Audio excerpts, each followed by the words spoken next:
विपत्ति क्या है? बोले जब भगवान का सुमिरन भजन बंद हो जाए समझो विपत्ति आने ही वाली।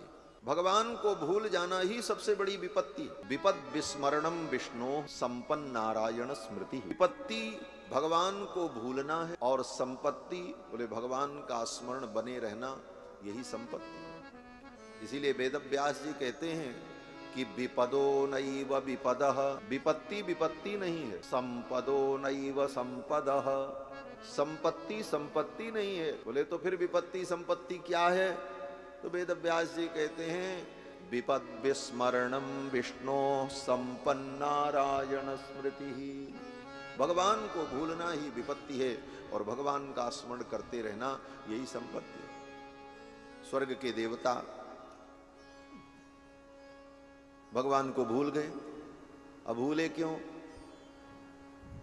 बोले स्वर्ग का भोग प्राप्त करके गंधर्वों का गान और तिलोत्तमा उर्वशी और रंभा जैसी अप्सराओं के नृत्य को देखने में भगवान को भूल गए।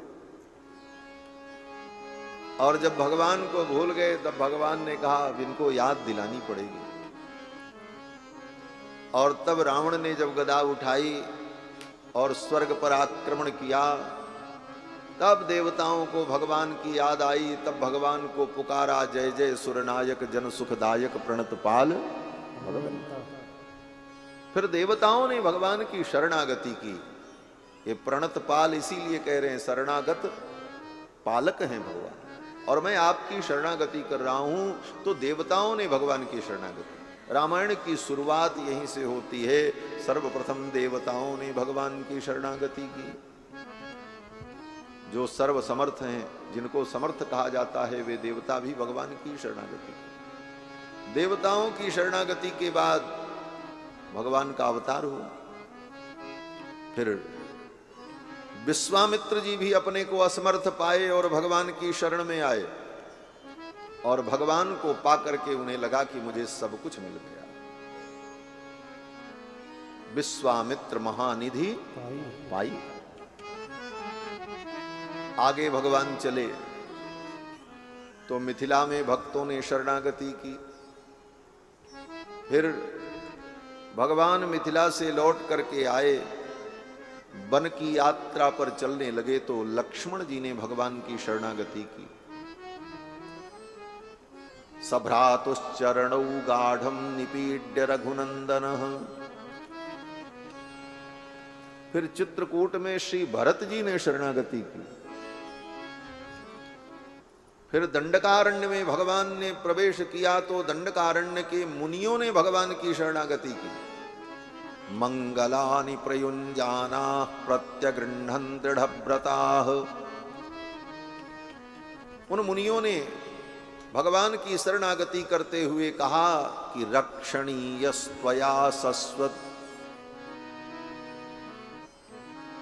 हे भगवान, हम आपके द्वारा रक्षणीय हैं। किस प्रकार से? बोले गर्भभूतास्तपोधनाः। हम तो आपके गर्भस्थ बालक के समान हैं। जैसे गर्भ का बालक अपनी रक्षा का कोई उपाय नहीं करता, गर्भ में जो बच्चा होता है वो अपनी रक्षा का कोई उपाय नहीं करता, वो तो निश्चिंत है। क्यों? बोले जिसके गर्भ में है वो मां जाने, उसकी जिम्मेदारी है।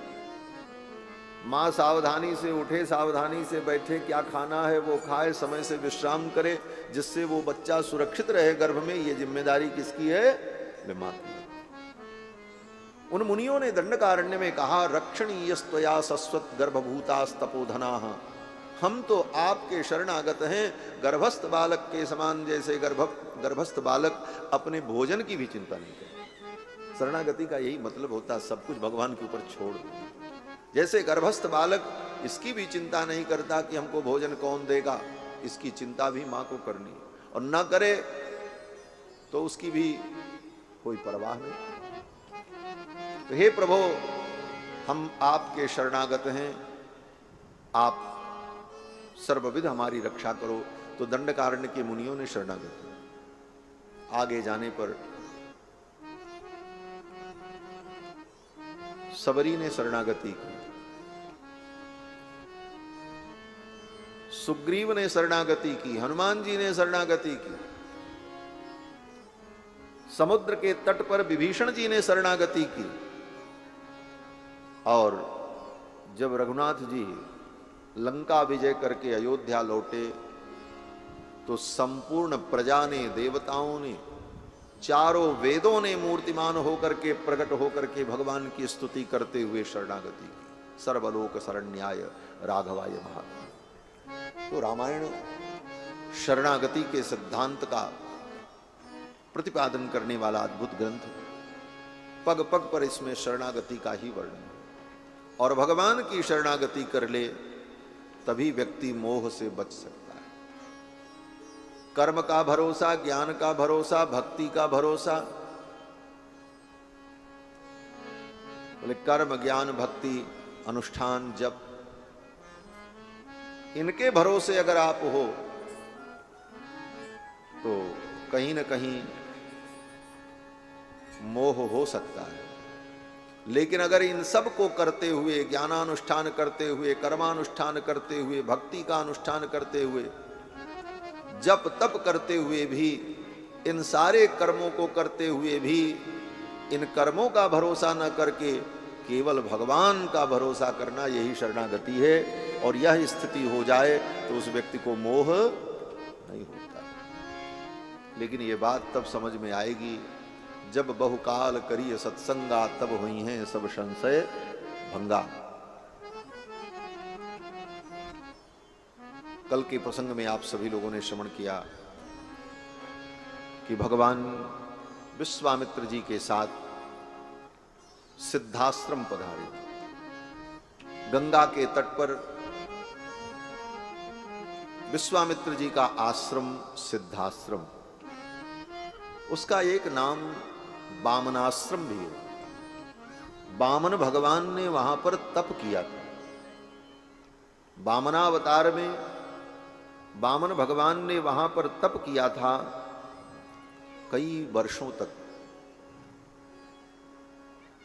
इसलिए उसका नाम बामनाश्रम भी है। विश्वामित्र जी ने जब अपने आश्रम का परिचय दिया तो यही कहा कि इह राम महाबाहो विष्णुर्देव नमस्कृतः।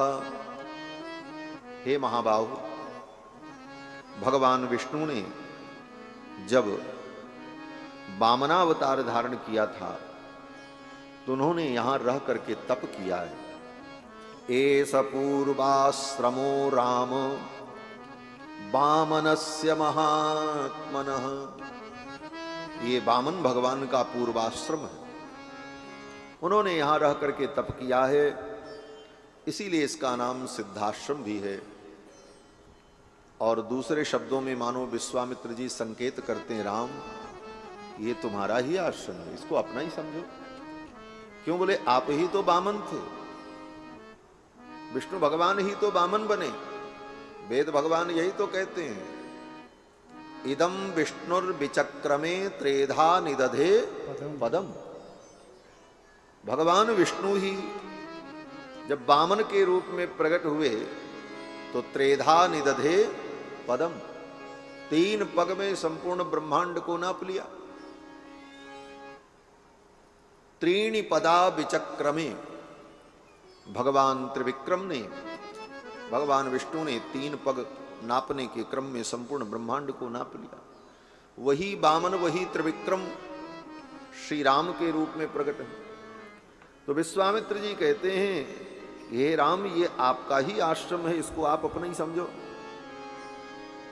भगवान श्री राम बड़े प्रसन्न हुए। मुनि महात्माओं ने बड़ा आदर समादर किया और पहुंचते ही राम जी ने कहा, मुनिवर अब आप यज्ञ की दीक्षा ग्रहण करें।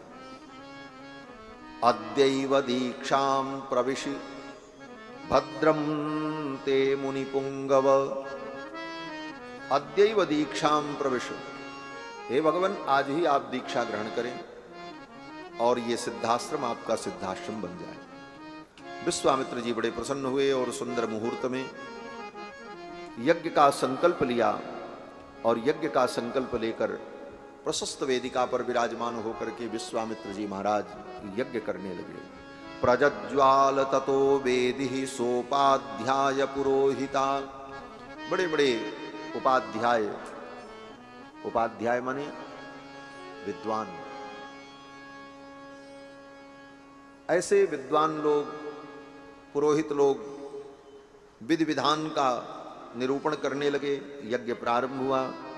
भगवान श्री राम और कुमार लक्ष्मण दोनों भाई धनुष बाण लेकर यज्ञ मंडप के चारों तरफ घूमते हुए यज्ञ की सुरक्षा में लग गए।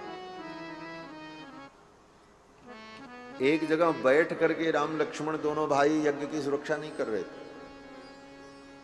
धनुष बाण लेकर सतत सावधान होकर के यज्ञ मंडप के चारों तरफ घूमते रहे। और ऐसा भी नहीं था कि दिन में विश्वामित्र जी यज्ञ करें तो 5 घंटे 8 घंटे, तो राम जी उतनी देर तक यज्ञ की रक्षा करें और फिर विश्वामित्र जी जब जाकर के विश्राम करें तो राम जी भी जाके विश्राम करें। ऐसा नहीं। विश्वामित्र जी तो विश्राम करने जाते थे। ऋत्विज लोग, ब्राह्मण लोग, यज्ञ करने वाले वे ऋषि लोग तो अपने कार्य से निवृत्त होकर के जाकर के विश्राम करते थे कि कल फिर आगे का काम करना है।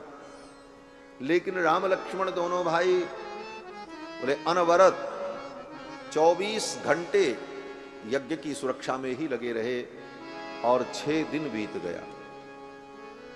वाल्मीकि जी कहते हैं कि अनिद्रम षड अहोरात्रम तपोवनमरक्षताम। अनिद्रम षड अहोरात्रम, 6 दिन 6 रात्रि अनिद्रम, एक क्षण भी राम लक्ष्मण ने विश्राम नहीं किया, जगते रहे 6-24 घंटे। अनिद्रम षड अहोरात्रम तपोवनमरक्षताम उपासाम चक्रतुर्वीरौ यत्तौ परमधन्विनौ। और सावधान होकर 6 दिन जब बीत गया तब भगवान श्री राम ने लक्ष्मण से कहा, लक्ष्मण अब सावधान हो जाओ, अब और सावधानी की आवश्यकता है।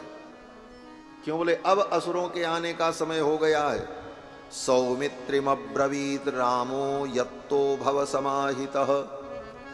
हे लक्ष्मण अब सावधान हो जाओ, अब असुरों के आने का समय हो गया है, क्योंकि